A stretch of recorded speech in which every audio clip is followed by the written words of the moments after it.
Bonjour Luna. Bonjour Maryse. Alors, aujourd'hui, où sommes-nous pour ce podcast? Nous sommes en cuisine. Donc qu'allons-nous faire de bon? Aujourd'hui, nous préparons une quiche pour ce midi. Et on s'était dit pourquoi pas lancer un petit podcast en cuisine où nous sommes dans l'énergie de la préparation d'une quiche. Je trouve que c'est très créatif en soi. Oui, tout à fait. En fait, il n'y a pas de moment pour être connecté à l'instant. Totalement. Tous les moments sont bons pour se connecter à l'instant présent et se connecter aussi à ce qui nous entoure et à la matière qu'on est en train de préparer. Exactement. Nous appelons ça une expérience sensorielle en cuisine. Exactement. Alors, qu'avons-nous tout d'abord pour véritablement décrire donc à nos auditeurs notre expérience? On va dire que préparer à manger, déjà, c'est un acte du cœur. C'est un acte du cœur, c'est aussi, on va dire, un moment suspendu. C'est-à-dire qu'on est complètement connecté à ce qu'on est en train de faire et pas... Moi, je trouve que c'est un parfait moment pour ne penser à rien. Moi, personnellement, quand je fais des gâteaux, c'est un moment où en fait ça me vide la tête, ça me fait du bien, je pense à rien d'autre qu'à ma pâte et en même temps je trouve que c'est très méditatif en soi. Exactement. Alors tu fais bien de parler de la pâte puisque pour une quiche il nous faut une belle pâte feuilletée. Exactement. Ou brisée selon les envies et les goûts. Ça dépend. Alors moi l'étape que je préfère après avoir réuni donc tous les ingrédients, j'adore donc pétrir cette pâte et c'est un peu comme à chaque moment lorsque vous faites les doigts dans la matière comme ça qui est vivante, je le rappelle, en fait ça va nous donner aussi cette impression de ressentir véritablement chaque moment et à travers les aliments, c'est une expérience tout à fait riche en sensations. Totalement. Et je pense que c'est vraiment une reconnexion aussi à la matière, une reconnexion à ce qui nous entoure. Et en fait, quand on est dans une cuisine, on est vraiment dans un bain sensoriel, véritablement. Et je pense que c'est la raison pour laquelle ça a cet aspect très méditatif, très thérapeutique quelque part. C'est ce qu'on appelle aussi l'art-thérapie, puisque quand on évoque le thème de l'art-thérapie, ceux qui n'aiment pas dessiner ou chanter ou faire de la musique, ils se sentent un peu à l'écart, ils s'imaginent que de l'art, c'est forcément peindre, faire des œuvres d'art. L'art est avant tout sensoriel, c'est le fait de ressentir chaque matière.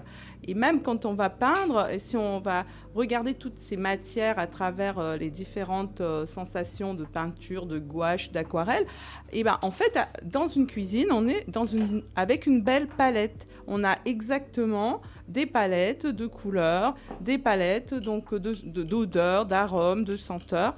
Et en fait, on a exactement ce qu'on appelle l'art culinaire qui se donne à nous. Exactement. Pour essayer donc véritablement de faire notre recette ou en tout cas de créer parfois avec ce qu'on a dans notre frigo comme c'était un peu le cas aujourd'hui.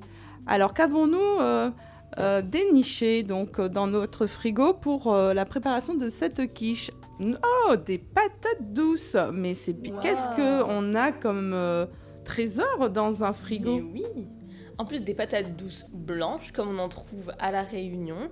Donc c'est une véritable chance, car c'est vraiment délicieux. Je vois également des pommes de terre qu'on peut rajouter pour... un petit mix, un petit mélange. Voilà, un petit mélange. Et bien sûr, donc on n'a pas de crème épaisse, mais on a de la ricotta. Ah, parfait. Ça, c'est une belle trouvaille.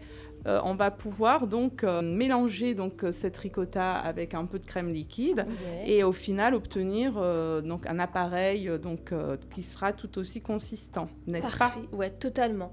Donc pour la garniture, on peut aussi rajouter des tomates séchées peut-être. Ah oui, pour la saveur. Je vois que tu veux un petit peu aller vers quelque chose d'un peu méditerranéen, des petites touches. Un petit peu. Ouais, je te vois avec ton parmesan et la tomate séchée et un peu d'huile d'olive d'ailleurs. Bon, alors, qu'est-ce que ça évoque pour nous, bien évidemment, de cuisiner aujourd'hui, Luna? C'est de voyager à travers ce que l'on a dans notre frigo. C'est Exactement. assez incroyable. C'est assez merveilleux. On n'a pas de billet ni pour aller dans un avion, mais on a un billet pour aller dans la cuisine. Exactement. Donc c'est bien, non? Les ingrédients nous font déjà voyager en Italie, partout. C'est très... C'est ça qui est chouette avec la cuisine, c'est que c'est un voyage des saveurs avant tout, mais également un voyage des sens. Et c'est ce que tu disais sur la créativité, sur l'art, c'est totalement vrai. En fait, souvent on a une idée préconçue de ce qu'est l'art et la créativité, etc. Mais pour moi, l'art se trouve en toute chose. Il se trouve en toute chose qui nous connecte à nous-mêmes et à notre sens finalement de la création. En fait, qu'est-ce que créer au final? C'est tout simplement être capable de confectionner quelque chose avec nos moyens, avec nos mains et avec notre cœur surtout. Exactement. Alors tu vois là, depuis tout à l'heure, on est là, on fait notre podcast et en même temps, on est en train de mélanger les ingrédients. Qu'est-ce que tu peux dire pour cette connexion aux cinq sens? Qu'est-ce qu'on a comme, par exemple, sensation là qui se donne à l'instant? Qu'est-ce qu'on voit? Qu'est-ce qu'on entend? Qu'est-ce qu'on sent? Alors déjà, on peut entendre le bruit du four qui est en train de préchauffer pour qu'on Donc puisse... ça donne une petite ambiance. Vraiment. Ouais, Là, on est vraiment en cuisine, on est vraiment englobé par cette odeur, on est vraiment englobé par ce son. Et aussi cette chaleur qui se diffuse un peu. Complètement. C'est très enveloppant, on est dans un cocon véritablement. Et en termes d'odeur, qu'est-ce qu'on sent, Luna, dans une cuisine? On sent tous les ingrédients qu'on a cités. Il y a bien évidemment le fait de passer certains ingrédients à la poêle pour faire ressortir, pour les dorer. On sent la petite odeur de cuisson, un peu grillée, un peu dorée de la patate qui est en train de rissoler dans l'huile d'olive. Exactement, ça parfume tout de suite. Ça parfume, et en même temps, qu'est-ce qu'on entend dans la poêle? On entend le frétillement de la poêle, de cette huile qui rentre en contact avec la patate, l'ingrédient, etc. Et c'est très... c'est un beau mariage, tu veux dire. C'est un beau mariage, Et déjà, rien que de voir, on va dire, ces aliments s'alchimiser entre eux, totalement. Et qu'on voit déjà donc changer de texture et changer aussi d'odeur, on sent qu'on est véritablement en train de créer, comme tu disais tout à l'heure, dans une inspiration que on va provoquer, mais c'est le mariage de tous ces aliments qui finalement nous donne une expérience gustative ensuite qui est toujours à conscientiser. Complètement. Et je pense que justement la première chose qu'on va manger, c'est déjà l'expérience, le visuel, et évidemment quand on plonge la fourchette dans la quiche, alors là, c'est et surtout quand pur bonheur. Comme souvent tu dis en rigolant, pour toi l'expérience commence, c'est l'expérience de l'odeur du goût. Totalement. Le goût de l'odeur, c'est très important. Quand ça sent très bon, on peut déjà manger cette odeur. Et alors, pendant que l'on est en train de bavarder autour de cette préparation de déjeuner, finalement, à quoi est-ce qu'on ne pense pas? On ne pense pas à la vie, en fait. On ne pense pas à ce qui nous tracasse. On ne pense pas aux tracasseries du quotidien. On ne pense pas... C'est ça que je disais, c'est que la cuisine et même faire un gâteau, etc., c'est vraiment un moment où on peut oublier tout. On peut oublier ce à quoi on est en train de penser, nos angoisses, etc. On est tellement connecté à notre pâte, à ce qu'on est en train de faire, qu'on n'est pas du tout en train de penser à autre chose que ça. Et c'est vraiment très, très, très thérapeutique pour le mental. Oui, finalement, dans l'expérience de cuisiner, on va dire que tout le monde, à un moment ou un autre, va se retrouver donc, dans sa cuisine et que finalement, on voit toujours cela comme une charge, comme il faut faire à manger, j'ai pas envie, ou alors c'est agaçant, etc., etc. Mais d'un autre point de vue, si on a eu une journée fatigante, harassante et qu'on n'en peut plus, couper avec bien évidemment l'ambiance du bureau ou autre, c'est entrer dans un autre univers. Et Luna, la cuisine est un univers. Complètement, et je pense que c'est ce qu'on vous invite à faire, hein, justement, c'est que si vous avez passé une journée un peu fatigante ou que vous avez besoin vraiment de décompresser, je pense que c'est un autre moyen de s'exprimer. C'est une autre façon de trouver un exutoire. Je trouve que c'est très expressif, c'est l'art de l'expressivité par la cuisine. Et franchement, juste se connecter à cette tâche de réaliser quelques recettes que ce soit, je pense que ça peut vraiment faire du bien au mental. Oui. Au final, comme nous, on a pu explorer notre frigo pour voir qu'est-ce qu'on allait trouver pour ensuite essayer de préparer quelque chose pour le déjeuner. Finalement, quand on fait nos courses, est-ce qu'il ne faudrait pas être davantage dans cette conscientisation je ne suis pas juste en train de pousser un caddie et c'est agaçant, et plutôt me dire ce que j'ai dans le caddie, en tout cas la partie alimentaire par exemple, c'est ce qui va me permettre ensuite de me régaler ou ensuite d'avoir des moments comme ça que je vais partager avec les autres ou même...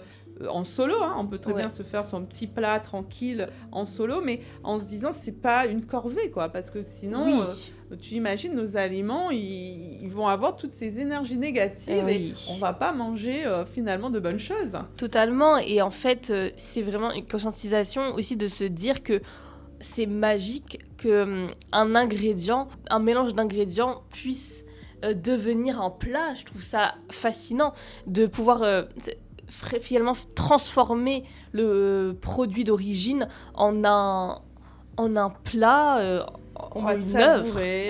Et au final, moi je pense que l'expérience elle serait totale si tout le monde avait le temps d'aller acheter donc tous ces aliments dans les petits commerces, chez les producteurs, tu vois, du directement à la source. Voilà, directement à la source. Et puis imagine avec des aliments finalement là, sains. Tu as dans ton beau panier de belles tomates par exemple, mais quand tu les vois, ces tomates que tu es allé prendre donc chez un petit maraîcher, en fait, waouh, tu sais que c'est pas la même expérience encore que quand on est obligé d'acheter dans un hypermarché. C'est vraiment un plus, ça. Et finalement, pourquoi pas, quand on se sent pas trop bien et que on a envie de se faire plaisir, prendre le temps de s'arrêter, chez dans les petits commerces, les petits primeurs, comme on aime dire nous. Et donc à ce moment-là, à tout ce qu'on va voir, on va se dire tiens, ça m'attire. On se laisse attirer comme on aime bien le dire aussi, et on se dit tiens ça, waouh. Et on ne sait pas encore ce qu'on va en faire, hein, mais en fait l'expérience commence au moment de cet achat. C'est une véritable expérience sensorielle encore, c'est-à-dire que c'est le premier contact avec l'ingrédient en question, qu'on ne sait pas encore ce qu'on va en faire, hein, mais juste le simple fait d'aller se balader chez un petit primeur au marché forain, au marché forain à La Réunion, d'être en contact déjà visuellement avec ses couleurs, mais aussi avec les marchands et vraiment toucher le produit, et à ce côté humain aussi qui se donne au final, parce que on va discuter avec la personne qui est partie récolter ces ingrédients, et c'est encore plus quand on va manger le plat au final, on se dira ah ouais, quand même j'ai eu une expérience globale, et je sais que c'est quelque chose qui a été fait avec le cœur aussi finalement. Alors, est-ce qu'il t'est déjà arrivé, Luna, de manger, déjeuner, dîner, et puis à la fin du repas de te dire que tu sais même pas qu'est-ce que tu as mangé? Ça m'est déjà arrivé, effectivement. À tous, je pense. Je pense que c'est une question de pleine présence, n'est-ce pas? C'est une question de d'ancrage à l'instant. Il est vrai que dans notre quotidien, on est amené à être très rapide dans tout ce qu'on doit faire pour être à l'heure, pour ne rien rater. Mais au final, effectivement, simple fait de manger quelque chose, je pense que c'est très très important, même pour notre bien à tous, hein, d'être plus conscient du moment qu'on est en train de passer à manger ce plat, à déguster ce plat. Et aussi pour notre santé, on s'aperçoit que ce que l'on va avaler sans prendre le temps véritablement de ressentir avec nos papilles gustatives ce qu'il y a dans notre assiette, et finalement ça va aussi juste peut-être nous caler, comme on va dire, on va avoir l'impression de plus avoir faim, mais on n'a pas eu une expérience très positive pour notre système digestif et pour nous-mêmes, parce que finalement ce moment de repas, c'est un moment vraiment qui est de plaisir, et même quel que soit, même si on est obligé de faire vite, même si c'est un sandwich, mais waouh, on se nourrit quoi, on se nourrit. Ça veut dire que c'est un acte très très fort pour notre corps, et que notre corps il va recevoir cette énergie du moment qu'on va prendre pour véritablement s'alimenter. Exactement, tu fais bien de le dire. Et c'est vraiment juste le simple fait aussi d'apprécier le moment qu'on est en train de passer à déguster ce plat qui a potentiellement été réalisé avec amour par soi-même ou par une autre personne. Et puis, je pense que oui, c'est une question de volonté, au final, de se reconnecter au moment et à ne pas de se trouver des excuses et de manger, comme certains disent parfois, l'expression au lance-pierre. Alors qu'on le sait très bien, chaque expression, chaque mot, M-O-T, qu'on emploie par rapport à ce qu'on est en train de faire, peut devenir malheureusement des mots M-A-U-X, parce que notre corps, il n'est pas juste une machine, on va brancher, on va faire le plein de carburant, tu vois. Il a besoin qu'on mâche, qu'on ressente. La digestion, elle sera donc meilleure à partir du moment où on va se rendre compte qu'on est quand même en train de manger, pas de, tu vois, juste de se recharger un peu. Exactement. Et c'est vraiment important. Même si on n'a pas le temps, mais on va toujours avoir le temps de prendre son déjeuner ou son dîner, mais c'est ce temps-là qui est un moment très très très important pour notre équilibre au final, même mental, l'équilibre mental. Exactement. Donc là, on a notre quiche. Ouais, elle est dorée, hein, regarde. On l'a enfournée, on a oublié de vous le dire, mais voilà, elle est en train de cuire. Mais parce que pendant qu'on parle, on essaie d'avancer aussi dans chaque étape. On est assez doué de pouvoir faire les deux en même temps. Et ma foi, je trouve ça très, très dynamique, très sympa, en fait, de pouvoir décrire aussi ce que l'on fait, tout en étant dans ce moment d'immersion en cuisine. Et pourtant, nous ne sommes pas des grands chefs, Luna, hein, n'est-ce pas ? C'est clair. Je trouve que voilà. Est-ce qu'on a besoin d'être grand chef au final ? On n'a pas besoin d'être grand chef. Je pense que c'est tout le monde peut réussir à cuire son petit plat. Et on est tous des grands chefs. Et on est tous des grands chefs. C'est une question de se reconnecter justement au moment et d'apprécier ce qu'on est en train de faire avec passion, avec amour et avec aussi l'excitation de se dire je vais déguster ça. Là par exemple juste les odeurs de la quiche qui est en train de cuire et qui se présente des gueules. J'ai juste faim maintenant, ça titille mon appétit. Et au final, n'est-ce pas cela, avoir vraiment du goût pour la vie ? Est-ce que c'est pas véritablement, quand on parle de saveur, de manger, de boire, est-ce que c'est ça ce qu'on peut symboliser par cette belle phrase, que ça soit à travers le fait de faire la cuisine ou d'aller travailler ? Exactement. Pour moi, c'est juste aimer le simple fait d'être vivant et apprécier tout ce que la vie nous offre en fait comme chance, qui est de pouvoir manger. C'est une grande chance et s'en rendre compte, c'est très important. Voilà. C'est en fait la gratitude qu'on a envers la vie, tout simplement. Et donc c'est des petits bonheurs qui sont pas forcément, qui ne coûtent pas forcément très cher. C'est pas juste dire waouh, j'ai bien mangé parce que je suis allée dans un grand restaurant et que on a l'impression, je dis bien l'impression que waouh, ça nous a fait du bien. En fait, parfois, ce qu'on a dans notre assiette, peu importe ce qu'on a dans notre assiette, juste de se rendre compte donc qu'on peut se connecter à nos 5 sens pour apprécier cet instant, véritablement, ça fait changer l'expérience et ça nous permet de faire un petit bilan aussi avec nous-mêmes en nous disant là, si j'arrive à retrouver toutes les saveurs, c'est parce que je vais peut-être bien et que tu comprends ce que je veux dire ? Exactement, en soi, pour moi, c'est un révélateur. C'est un très grand révélateur de notre état mental. C'est-à-dire que le simple fait d'apprécier pleinement un plat ou d'apprécier pleinement autre chose, hein. Là, on est dans la cuisine, donc on parle de ça. Mais c'est juste apprécier pleinement la vie et se rendre compte aussi de est-ce qu'on va bien au final. Et c'est très important de se poser cette question parce que on a besoin de trouver des pistes pour nous aider à aller mieux mentalement et aussi du coup physiquement évidemment. Et le simple fait de par exemple cet acte de manger et d'apprécier ce qu'on est en train de manger, c'est déjà un révélateur de comment on se sent à l'intérieur. Très bien. Et en fait, au final, pour conclure ce podcast en cuisine, moi, je dirais tout simplement que des ateliers sensoriels sur des thèmes très variés autour de notre vie quotidienne, on n'a pas besoin d'aller chercher donc des grands thèmes, des activités finalement sensationnelles, mais juste des petites choses du quotidien. Ça nous permet de redonner du sens à ce que l'on fait. C'est vraiment là... je pense, la première connexion. Est-ce que ma vie a un sens ? Et donc voilà, merci en tout cas de nous avoir écoutés et à très bientôt. Effectivement, donc merci à tous d'avoir suivi ce podcast en cuisine. Nous, en tout cas, on s'est vraiment amusés à faire ce podcast. C'était chouette de se reconnecter d'une autre façon au moment présent, grâce au simple fait de faire une quiche. Franchement, on s'est vraiment amusé, on a hâte de la déguster.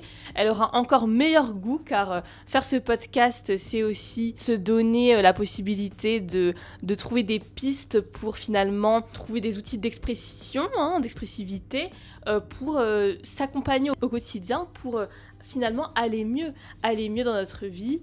Et puis voilà, le but des podcasts de Radio MMDV, c'est vraiment de faire du bien à celui qui l'écoute. Et on espère sincèrement que ce podcast saura résonner en chacun et qu'il vous plaira. Et que voilà, n'hésitez pas à nous laisser un petit commentaire pour nous partager vos impressions ou même peut-être vos petits trucs et astuces pour vous reconnecter au moment présent ou alléger votre mental. En tout cas, nous, on a hâte de vous lire. Et restez abonnés à Radio MMDV pour ne rater aucun podcast de ce type. Merci à tous et à très bientôt.